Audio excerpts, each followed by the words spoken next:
Donc, je m'appelle Véronique Herman et je suis vice-présidente de la cave coopérative de Vintenac en Minervois et qui est sur la côte du Midi. Et donc nous sommes en limite sud-est de l'AOC Minervois avec des vignes sur la plaine mais beaucoup sur les contreforts de la montagne noire, c'est-à-dire sur la garrigue et les coteaux. Nous avons à peu près 65 hectares au total, dont 6 hectares en commun que nous avons achetés qui appartiennent à la coopérative.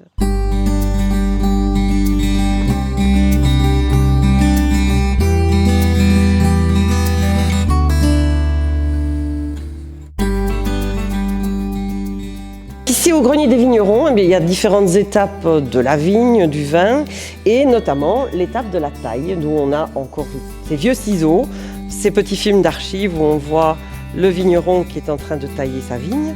Et moi je vous propose de partir sur la garrigue dans un vieux grenache qui est plus que centenaire et qui est une de mes vieilles vignes chéries que je soigne le mieux que je peux.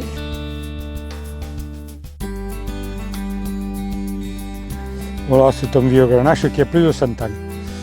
Et alors, c'est une taille en gobelet.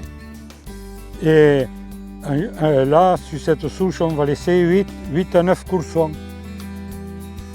Des coursons à deux yeux. Alors, on laisse le bois à fruits, c'est sur l'ancien courson. Hein. Ce sarment-là, c'est un gourmand. Et on le coupe, on taille à deux yeux. Hein. On taille et on garde le plus près de la souche. Là, en ce moment, elle pleure. Vous voyez, de près, là, la sève qui monte. Et il y a des gouttes qui tombent. On dit que la vigne pleure. Et pour moi, c'est important de tailler justement les grenaches en mars. Ah oui. Comme on dit, taille tôt, taille tard, rien ne vaut la taille de mars. Parce que justement, elle pleure et la sève, en sortant, rejette les impuretés et cicatrise plus facilement.